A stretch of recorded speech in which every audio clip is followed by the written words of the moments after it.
365 days of horsemanship, day 224. So day 224 was the day before yesterday. I came up in the evening time and basically did Mijas plaits for pretty much the whole session. And yeah, she was looking a little raggedy, if I'm honest. I've been so busy. It was overdue and I felt really bad about it, and I had hoped to make it up in the daylight, and I just got sucked into like a million other things. And it was really nice because I felt like I reached a rock bottom, where even though I was tired and I'd been out and I'd been here and I'd been there and I went to go shopping and I needed to go to the farm shop, I needed to go here and there and do all these tasks. And then it's like 7 o'clock and I'm like, right, great, now I go to Mia. And it was like I'd hit this place where it was so important that I went and I did these plaits that nothing else really mattered. It wasn't important that I was, tired or I'd had a long day. And that was actually really nice. It was really nice to feel like there was something that important that needed doing. And to have that real motivation to come, like, no matter what, was just really freeing. Because definitely I think I weigh up everything against everything else. So I came up and I halted, and I just took her in the car park where there's loads of really nice grass. I did her plaits there.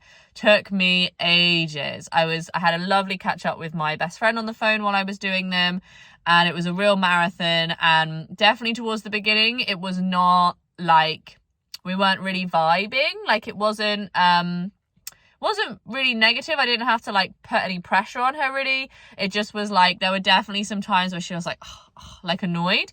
But luckily, because I started with the most annoying one, which is the lowest one by her head, then like moved upwards, the longer I'm going, the less annoying it becomes. It's definitely the wrong way around to do it the other way. Like, if I start at the other end, it just gets more annoying, and then that just doesn't work, because obviously the longer that I'm doing it, the more annoying that is anyway. But yeah, and actually it was really nice because before I've had it where I've been doing them and I've noticed the opportune mental moment to stop, where she started to fall asleep, she's in a place of comfort. Then she has some curiosity. She comes out of that, arousal goes up, and she licks and chews, or she looks over at the herd or the environment or whatever. And that's the place where I should stop doing that task. But because it's an essential task for her, physical care, I don't do that. I push through that, and then I end up finishing when I'm finished, and it's not such a good time. And I've missed that opportune moment to build that positive association with doing the task. And this time I got lucky and the timing worked really well. And as I was finishing, she was in a really good place. And so, it's like 9 o'clock at night and we're just looking out. I've literally just finished the last plait, put the last band on. She's just like fast asleep, standing up, just chilling. And I put my hand on her back and we just look across the night together. And yeah, she puts her head down, licks and chews, and I take her back. And it was just really nice timing. It just felt like really just nice. I went to Lawrence after I'd finished with her, and I literally, I was tired, and I'm like, okay, like, I'm just gonna go check in and go home. And he was so lovely to me that I stayed for a while. He was just a bit interactive as well. Like, he let me like rock his shoulder a little bit. And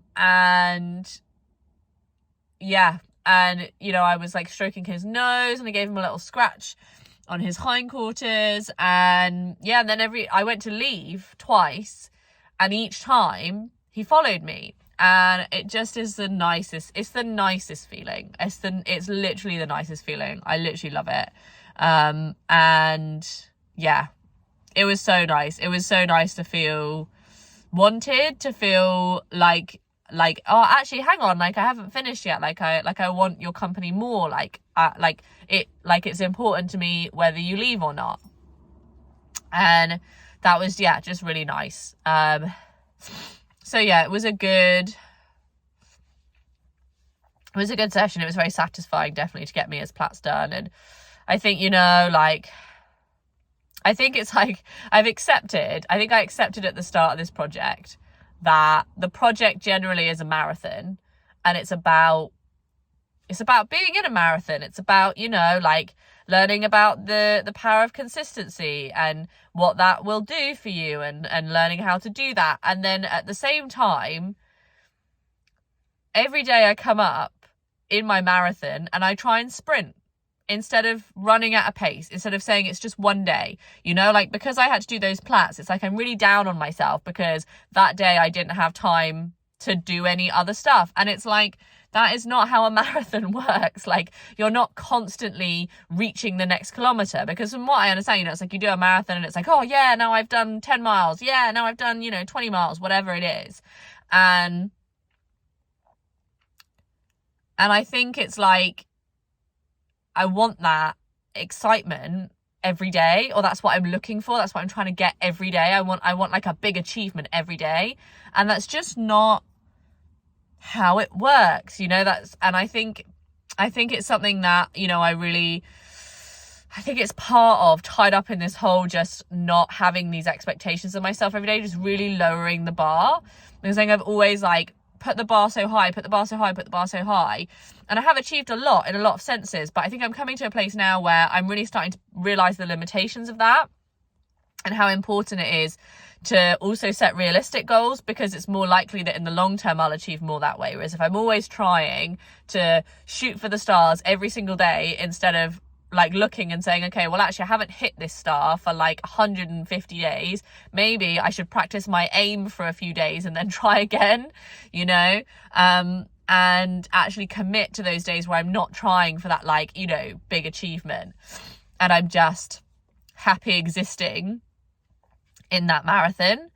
And yeah, so I think that's definitely, and I did feel rewarded. I felt more rewarded from having done Mijas plaits than I had done from, and not from anything else, but I felt a huge sense of reward because it was something that was important, that needed doing. And you know what? That's a good thing. It's a good thing that I care about that, like, that's not like a negative on my horsemanship, that it was really important to me that I took care of her mane. Like, I should be happy that that was my session and that I was able to do that, and I should include that as part of my relationship with her. And I think it's just about, changing the mindset and changing the ideas, and just not like pigeonholing myself into constantly trying to have these like crazy revelations in the sessions all the time, and just actually getting into a rhythm and trusting that, I just turn up each day and I do what I want to do or what I need to do, and I appreciate that for being a day that has a limited time frame, and it's just my opportunity to take one more step, build one more brick. So yeah, so it was good anyway.